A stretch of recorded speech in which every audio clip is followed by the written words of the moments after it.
On today's episode of Anime Afterthought, Jujutsu Kaisen, Episode 9, Small Fry and Reverse Retribution. I knew it. I mean, we were only given this darkened silhouette, but you could tell last week that those bodies discovered in the movie theater were completely disfigured, and oh my god, we were finally given a glimpse of them today, and I am completely and utterly creeped out by Mahito now. Like, the dude gave off creepy vibes to begin with, but to see what he can actually do, this is one cursed spirit you should not be messing with. So let's talk about Yoshino, the guy at the end of the last week's episode that actually chased after Mahito. Said it then, and I'll say it again. Shit is not gonna work out for you. I mean, you literally saw what he just did to those kids, and you wanna be his friend? Like, okay, I get it. You seem like a nice kid, very well mannered, but you also seem like everyone's punching bag, especially given that first scene. I mean, you got your ass kicked, all because some chick wanted to cement her status. I mean, I agree with you. The only reason those dudes were paying attention to her out of the slim hope that they get to bang her. And I also agree with the fact that that chick wasn't that hot. So I completely empathize with your outlook. Yeah, I wouldn't kill people I hate, but if given the chance,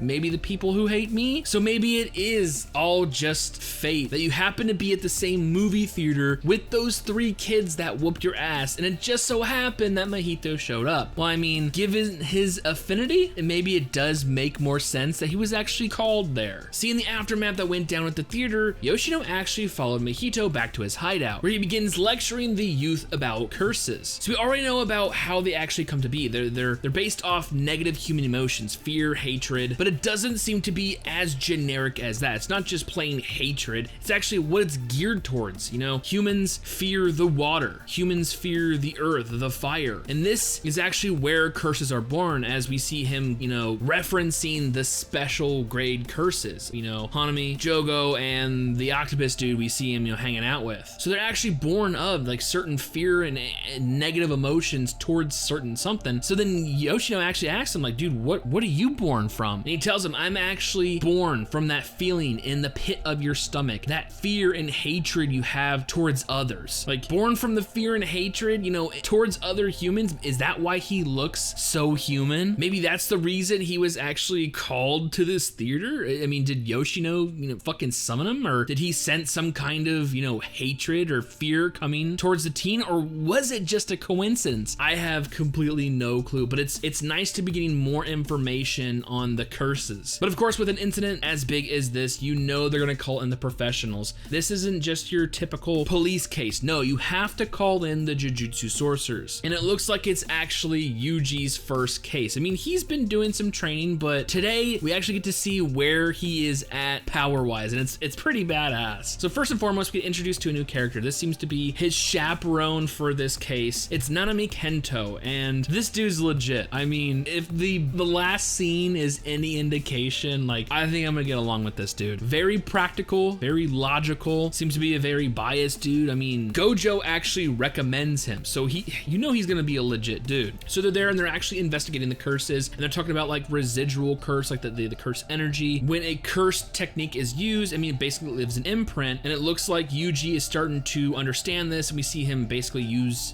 sensing or, you know, seeing it for the first time. Now, as they follow, you know, these cursed steps, they eventually make it to the roof of the theater, and they're actually confronted by two monsters. I mean, these things look fucking grotesque. So it's divide and conquer. But of course, this is also a learning experience for Yuji. He is completely new to the world of curses and Jujutsu sorcerers. So we see, you know, Nanami actually taking it under his, you know, wing and actually explaining his power, and it's actually pretty badass. The rule of 3 to 7, you know, if you were to divide something by 10, hitting it at, you know, either 3 or 7 would equal a critical hit. Like, it's pretty fucking unique. As we see him go to town on one of these fucking monsters, and it's just, I mean, he is easily able to just completely cut through all these limbs using like the backside of the blade that's wrapped up. Like, this dude's legit. But like I said, this is Yuji's moment to shine, as we see him unleash not only curse energy, but also, I guess it would be his move. And I have to say, Divergent Fist is pretty badass, and the whole concept behind it is actually pretty awesome. See, Yuji himself is a beast. He has superhuman strength and speed and reflexes. In fact, he's so powerful and so quick that his punches land before his curse energy can actually be built up and go along with it. So what it is, there's actually a delayed effect. So it's not only hitting it with a physical fist, but then the curse energy follows. So you're actually getting a double hit. Naname's like, dude, if this guy can 100% control not only his curse energy, but also mix that with his martial arts, this guy's gonna be a fucking monster. No wonder Gojo likes him. But of course, you might be curious why do I keep calling these beasts, you know, monsters?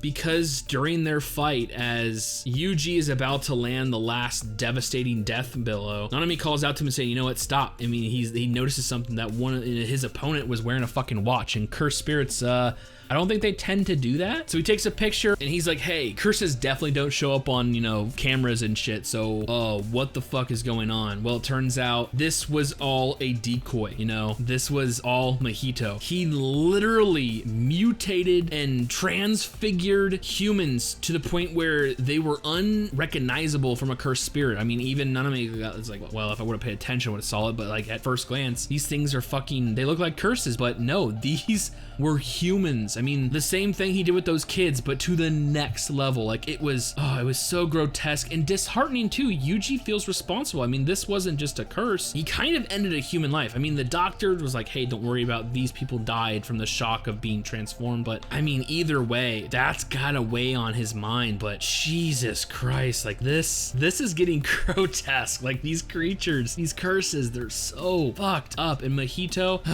like I can tell that Nanami is getting, you know, ready for this shit. He goes, you know what, let's give it our all. At first I was moderate, now let's go out. But this plan of divide and conquer where he's gonna go after Mahito himself and he's sending Yuji away to investigate Yoshino, I don't think that's the best idea, especially if you're not going with backup. I mean, we all know that there is a deficit on sorcerers, so we really be taking this attempt, but like, I don't know. I'm scared though, like, cause this guy's a fucking monster. I mean, you saw what he did and how easy it was for him. Like, I'm scared.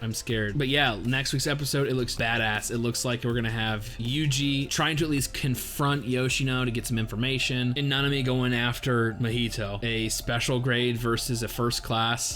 Oh, this shit is intense, super intense. Oh, before I even end the video, I have to say that last bit, the Jujutsu stroll, holy shit, I haven't laughed that hard in such a long time. All that build up and that last little joke was fucking hilarious. Anyways, what did you guys think of today's episode? Are you guys liking the series so far? What do you think of Mahito? Like, this dude's legit, right? Like, I'm terrified of this dude. What a first case for Yuji, man. Anyways, with all that being said and more Jujutsu next week, I honestly cannot wait for future episodes.